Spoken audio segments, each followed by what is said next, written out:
Ковер будем. Еще ты дремлешь, вдруг прелестный, пора, красавица, проснись. Вот. Плечом. Отлично. Ага, покрутить за спиной. Прям под грудь, прям под грудь. За спиной покрутить. Вот так, да. И вот так привязать. Да. Сейчас этот телефон.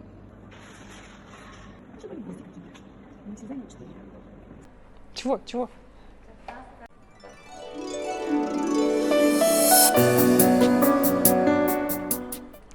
Добрый день! Сегодня мы решили показать вам мастер-класс по травоткачеству. Это древнее ремесло было известно по всей Руси. Для него нужно ручной ткацкий станок, который называется пердышко. В результате мы можем получать ковры любой длины из тех трав, которые растут около вашего дома. Первым делом нужно собрать цветы и злаки.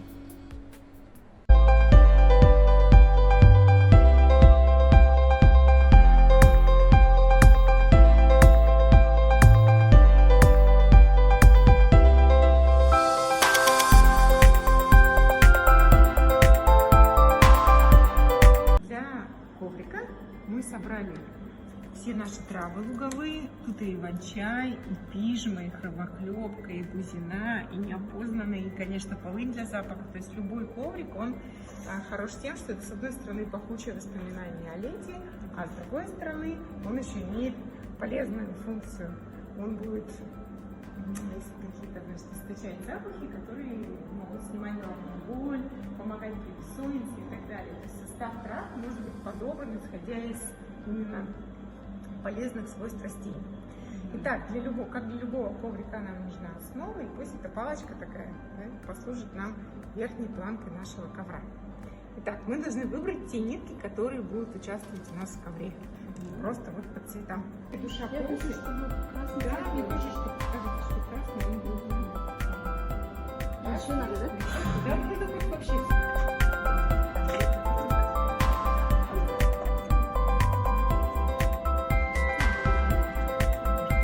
Коврик можно украшать как в процессе плетения, так и потом, когда мы его уже сплели, украсить его дополнительно шишками, фотографиями, какими-то летними записочками, ленточками.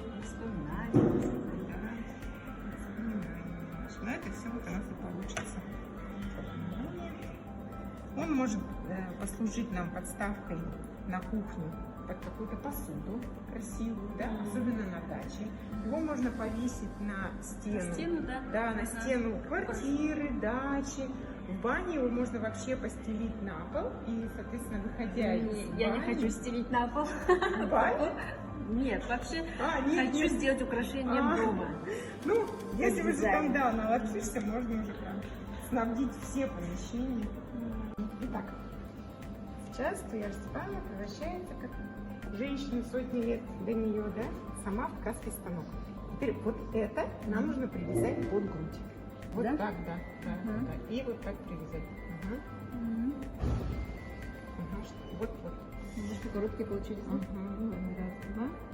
И делаем. Еще. Вот. Так, теперь нам нужно найти то место, где мы закрепим.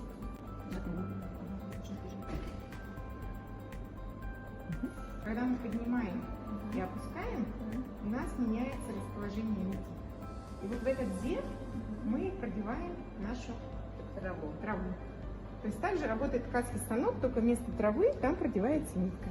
И идет переплетение. Также мы будем вручную переплетать. Только надо максимально натянуть, чтобы у нас не болтал. И, соответственно, этим мы их продеваем. Первую траву.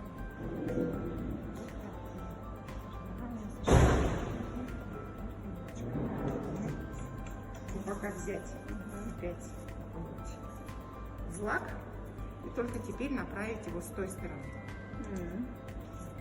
Также. Да. Также. И бердышко. Бердышком прижать и перекрестить его. Как перекрестить? Вот так. Так. Опускаем. Дальше. Допустим, еще берем вот такой камышек. Ну, даже сразу два. Здравствуйте.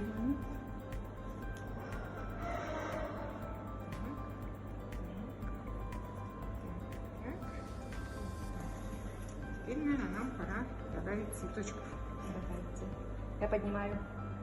Правильно, правильно. Так, давайте я держу. Ну, Вот. что же ставим? Давайте. Кровохлебка пошла. Мгм. Можно ставить прямо туда посерединке. То есть не обязательно вставлять на всю длину, да, можно вот так часть вытащить, чтобы у нас, Чтобы у нас да, красота прямо была. торчала, да, посередине наша красота. Мгм. Так, и, соответственно, сейчас мы Опускаем. Да, опускаем. Опускаем. Давайте. Желтые возьмем?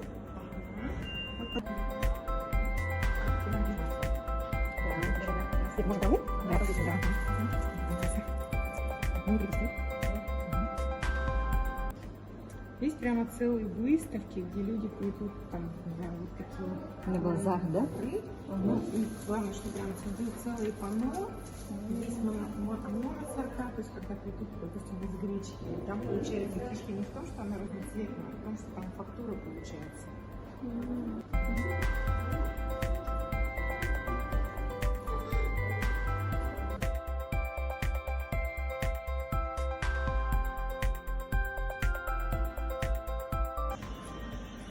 Так, теперь кладем это все сюда. Купарно точно так же связываем. Так, подожмем.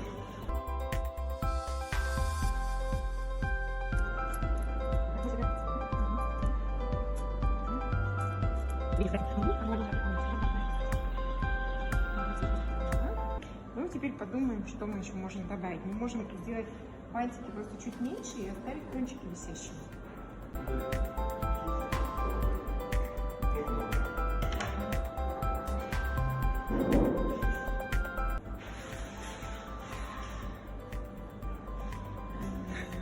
Так, ну вот, теперь можно пойти и повесить на стену дачи.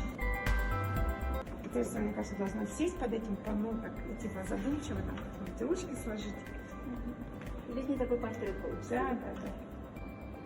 Когда закончится лето, можно будет сесть под этот коврик, загрузить его водой и вспомнить все приятные моменты.